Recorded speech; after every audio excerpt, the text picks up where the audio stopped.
And welcome back to Barry's Poetic Session. I'm your host, Barry, a.k.a. The Dark Knight. And we've got in the studio my co-host, L-I-F-E, Living Inspiration Forever, guided by the light of Jesus Christ. And you don't stop. What's up? You got to say the whole name. That's right. What's up, baby? Listen. I don't know what's going on today. It's like we got President Obama in the house or something. We got 100 cameras in this mug, and ain't none of them work. But anyway, we're going to get the commercials out of the way. Real quick. The Multicultural Fest.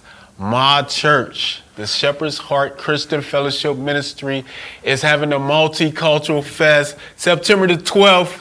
Bring your kids. It's going to be outside where Save a Lot is, 2427 Harrison Avenue. We have a big show stage.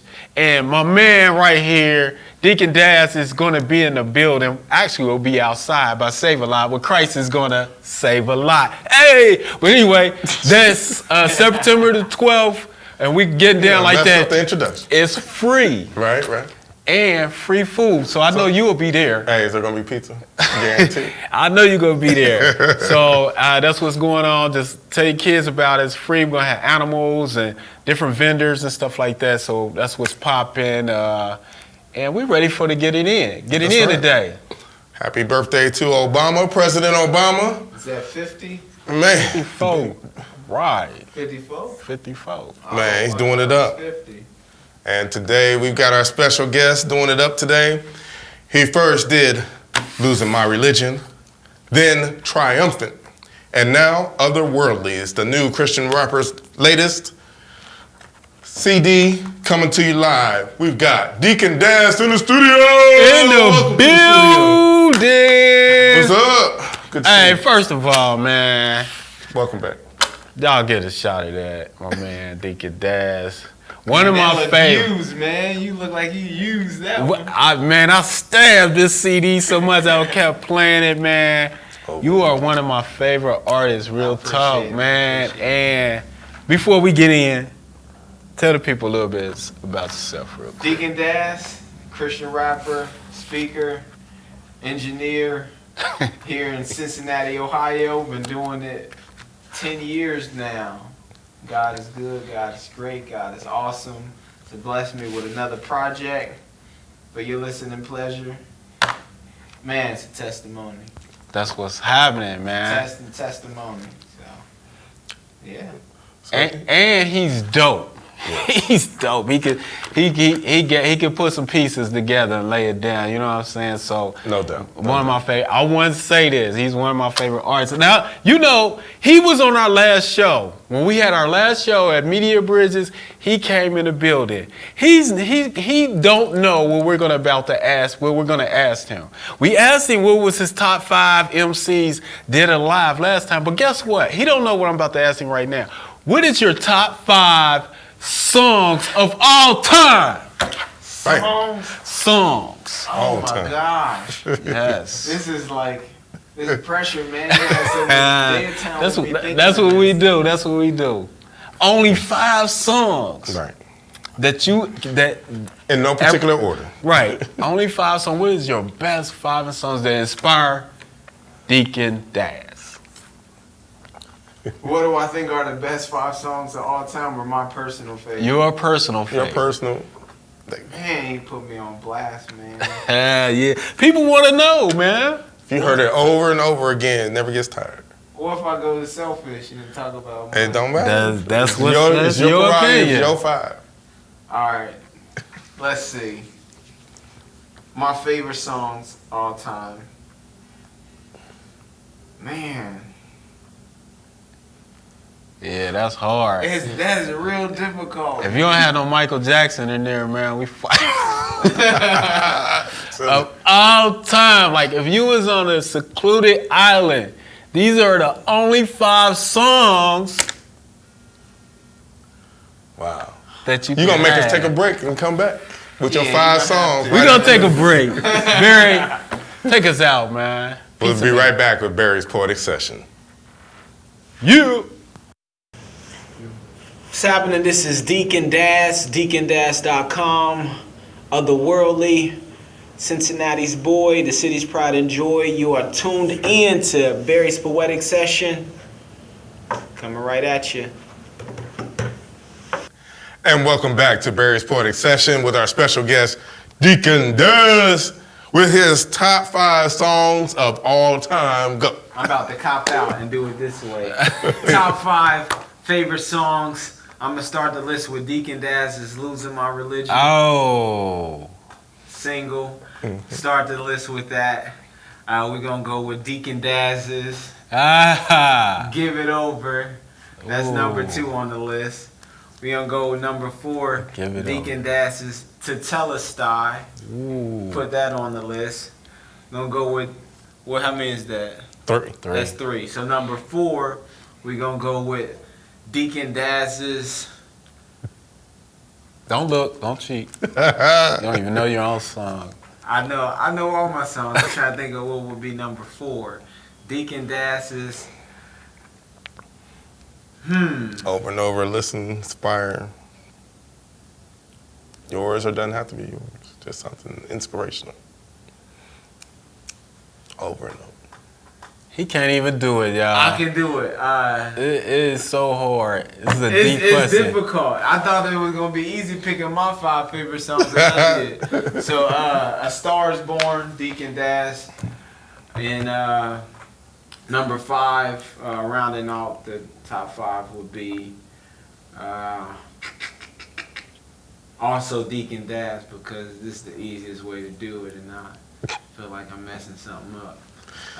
Deacon D.A.S,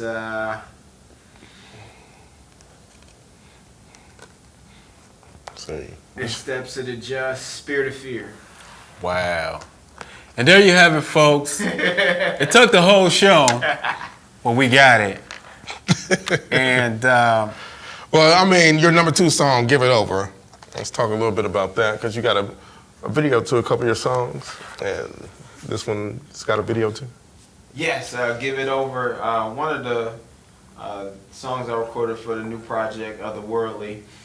Give It Over, featuring Stephen Say, one of the up-and-coming artists here in Cincinnati, Ohio, making major moves in the kingdom. And Jakari. Jakari is a talent. If she can realize her potential, man, she got star written all over her, has the name, man, has the voice, and man. So got a song with those 2, produced by Dove Award nominee Tony Stone.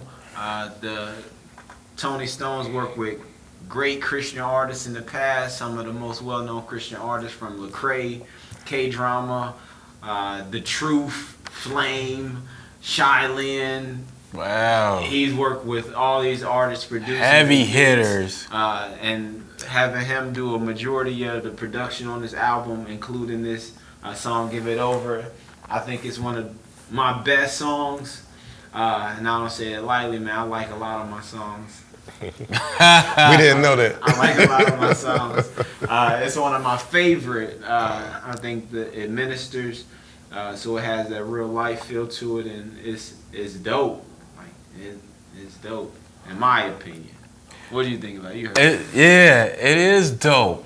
But let's take care of this first of all. You got videos, and your boy is not in any video. You know I act, right? You know I do a little acting. You do all that, right? Hold on, man. Hold on. Did you ask him on the last show? Man. See, there you go. So what you saying is, did he say yes? And I can put that video to put it on YouTube. We're gonna have to check that the tape. I wasn't in his video. We're gonna have to check the tape. Check the tape. I wasn't in his video, but he's always on our show. You know what I mean? But I gotta give you a shout out. One is mixtapes. You put the Barry's Poetic Session. I'm on there. So, man, so hey, we definitely want to ask you this. We want to analyze this album right here, Otherworldly. But first, let's go back on your birthday. How I got this. I had to come and get this CD because I'm a person. I don't buy stuff online or nothing like that.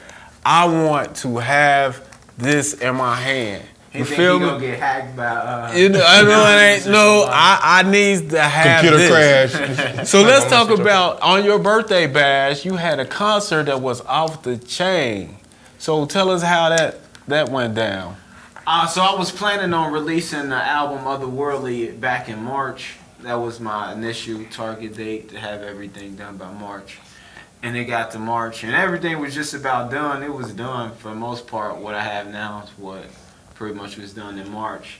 But I was like, man, what's the best way to really push this here locally? Because I got a little national buzz, but sometimes it's hard to get people to come out and do stuff as far as an event, like moving a CD or selling a CD here and there online. A little easier. People ain't got to really do nothing. You sit in front of your computer, you go on your cell phone, hit Google Play. But trying to have an event, what's the best way to market an event and bring people together? A lot of people I connect with and know personally, as far as artists, pastors, youth directors, and different things in the city.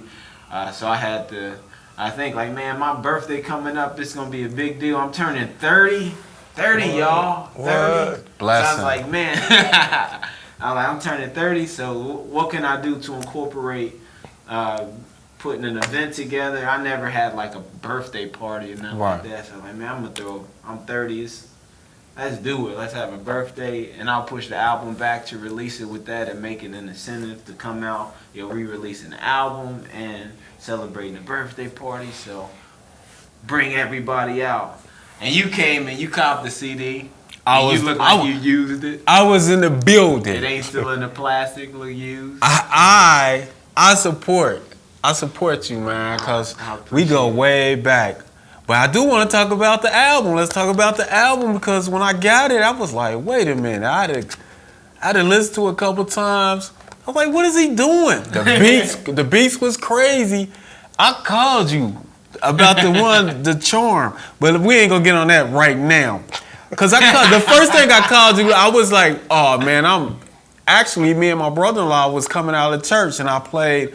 I text you like, man, this is my song right here. So, where is it at? Come Alive.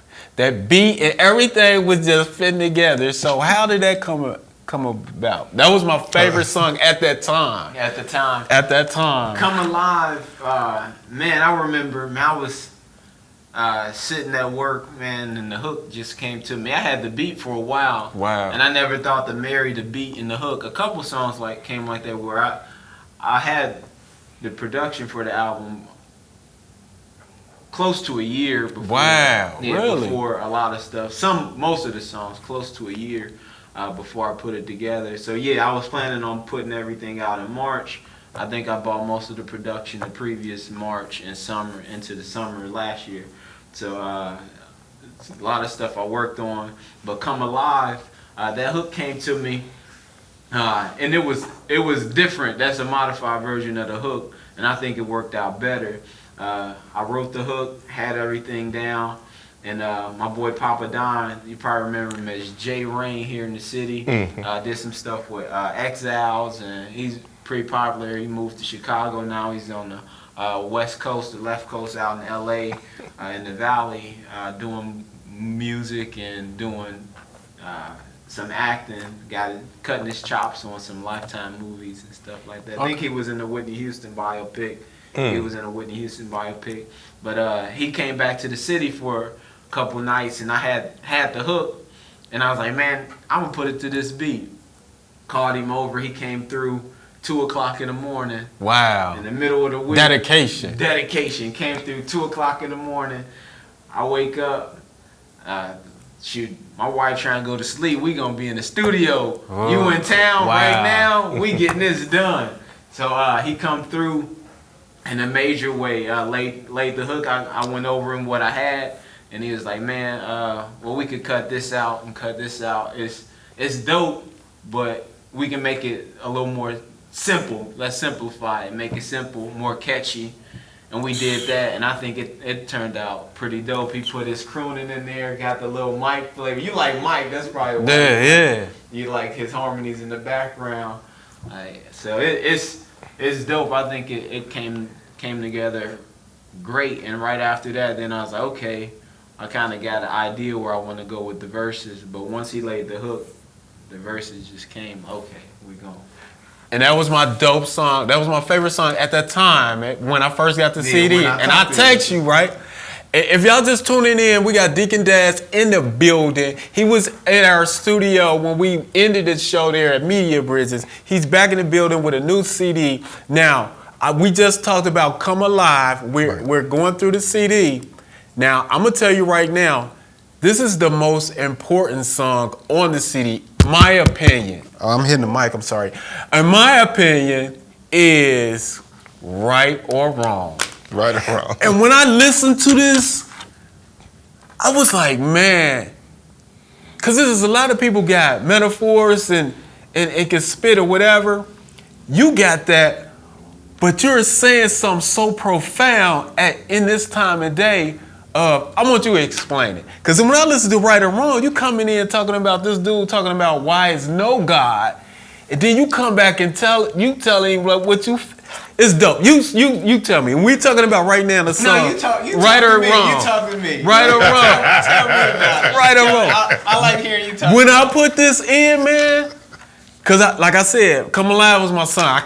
My brother-in-law would tell you, I just kept playing that over and over and over. I was sick of it. So when I got down to Right or Wrong, it comes on saying this guy's telling you about you believe in this person, this guy you never seen and all this and like this, and you get into it. It's like no more, it's not. I like to visualize stuff. So I can see the video, I can see everything y'all having this conversation. And he's just going and you thinking, actually it reminds me of the OJ trial. If anybody heard the OJ trial, you would watch the trial and the other lawyers be like, OJ did it. Then his lawyers would come, the Dream Team, and you'd be like, OJ didn't do that. That's how this song was. And I'm a believer. Like, it was like, dude was saying, like, why is no God? And this and that, you believe in this. And then you came back, like, and just wiped it up. Like, that was beautiful. And I think a lot of people need to hear this song. That's the most important song on this CD. What made you do that?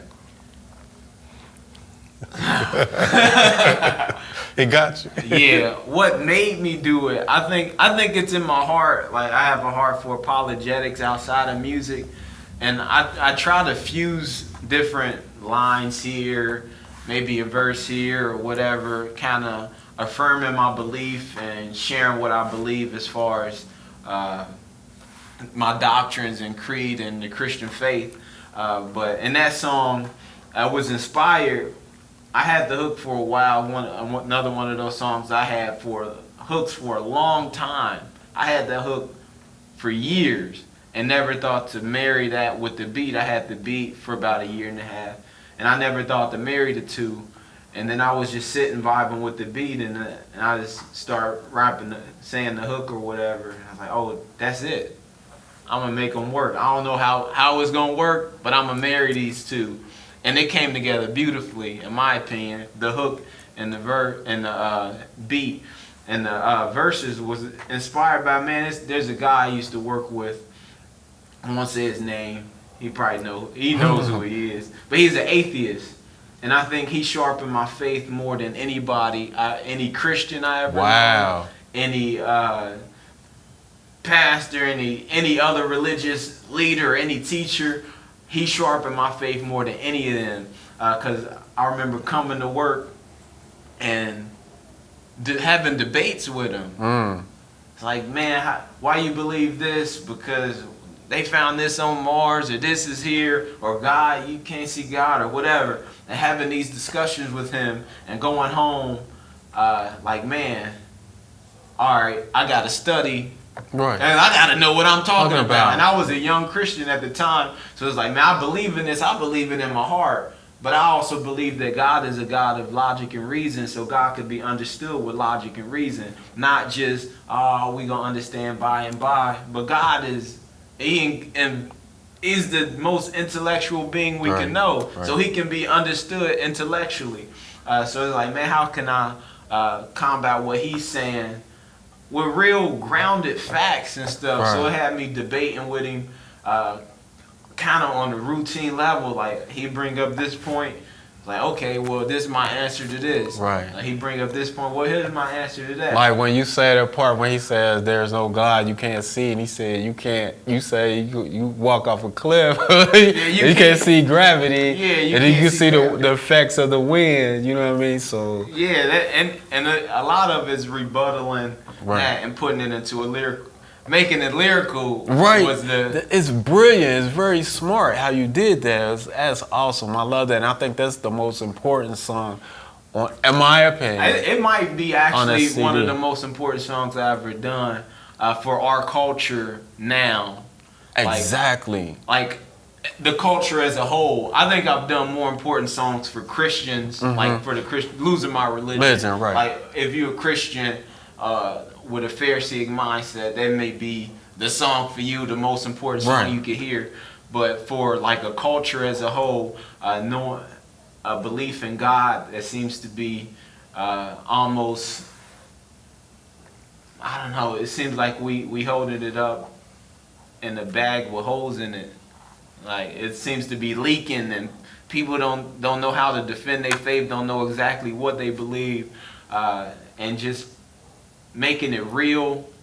Like it's real life stuff in it throughout the bars. Like Right. man, people suffering. Like how we deal with this. Right. People going through this. How we deal with this. And it's a 5.5 minute long song, but it don't feel like that. It don't. It got me. I was like amazed with it. Like, okay, this is good because it's dope, but it's very profound too at the same time. It ain't nothing like on the surface. You got to go beyond that of what y'all talking about. I'm in the middle of y'all conversation. Like, I want to play this to all atheists. You know what I mean? Because they gonna be at the first come on, they gonna be smiling like, yeah. And then you come back. Like I said, it was like the OJ trial. You know what I'm saying? And I wanted to also give their point justice too. Right. And not like sugarcoat it, like have what they complain to be about. Right. Like this, they have legitimate, like, man, how can you believe in God? Nobody ever seen God, or you ain't see God, or whatever.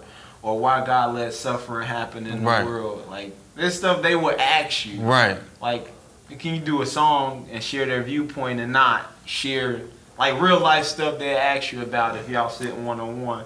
So, making it broad, not making it about this specific person, but overall, like, thought pattern of an unbeliever. Right. Like, not a believer that believes in some other religion or this religion, but the person that don't believe in no God at all. Right. Like, for whatever reasons, and really dealing with that intellectually and dealing with the hurt and pointing to the cross.